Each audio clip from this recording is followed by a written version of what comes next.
Yo, what's going on YouTube, and welcome back to Goal Line Hockey. It's your boy Kevin Forte, and we are taking a look today at the Nashville Predators with some breaking news. They sign unrestricted free agent Nino Niederreiter. We're going to take a look at that signing, what it means for the Nashville Predators moving into this season. The expectations are changing a little bit there in Nashville. We'll go over that today. So David Poile, I've given him some heat for the way he handled the Forsberg situation. It looked like he was about to walk out the door. And unlike some other teams in the Western Conference, which we've been talking about recently, the Nashville Predators keeping Forsberg has had an effect on this team. So not only do they keep Forsberg, but they seem to be adding more and more and more. Philip Forsberg extends. We know that story. Ryan McDonagh came in on a pretty good trade. So they have Ryan McDonagh on the back end, but they also add another scoring winger who is really going to help this team out. They add Nino Niederreiter, a former top 5 draft pick in the NHL draft, drafted by the New York Islanders back in the day. Spent some time in Minneapolis with the Wild. Got traded to the Carolina Hurricanes in a 1-for-1 trade for Vincent Trocheck. I want to say. It was one of those guys. It wasn't Trocheck. You guys will let me know. And then he ends up going to Carolina, and he plays well in Carolina. Was a top 6 scoring winger, as you would expect. Scored some big goals in the playoffs. And now he ends up going to Nashville. Nino Niederreiter signs a 2-year deal, $8 million. $4 million per season. Nino Niederreiter adds some great depth to this already pretty solid Predators team.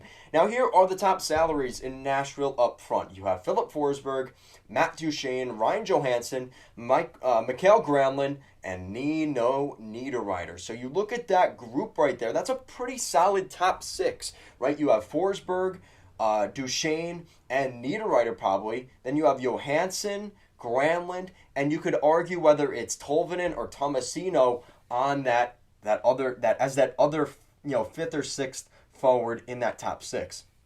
I really like this for the Predators. They needed some scoring depth. I think that was one of their weaknesses last year, was they just couldn't score enough. There weren't enough scoring threats. And to be honest, Matt Duchene and Ryan Johansson didn't really pull their weight enough, right? I mean, Duchene scored some great goals in the playoffs. He carried them in that series against Colorado. You knew he wanted to play well against his former team, his team that his favorite team growing up in Colorado. He wanted to put up a fight, and he definitely did that. Credit to him.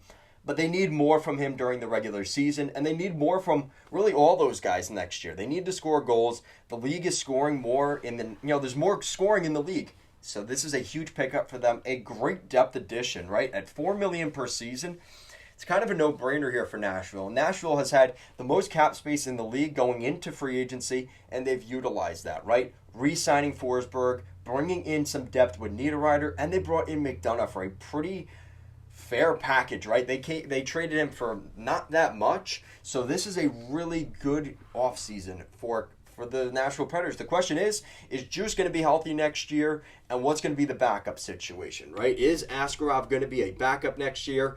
It looks like they brought in Kevin Lankinen. Are they solid on him? Is he going to be a good fit there? He didn't play well in Chicago last year, but nobody really did in Chicago last year. So it's going to be interesting to see how this team plays out. Let me know what you guys think down below. Do you think Nashville is going to be a dark horse team next year to watch for? Do they get to the conference finals potentially next year? I don't know. They're one of those sneaky teams right now that's making some great additions. Not the super crazy moves, but they're bringing in guys that are going to fix some of their issues they had last year. Let me know what you guys think. Thank you so much for watching, and I'll see you again next time.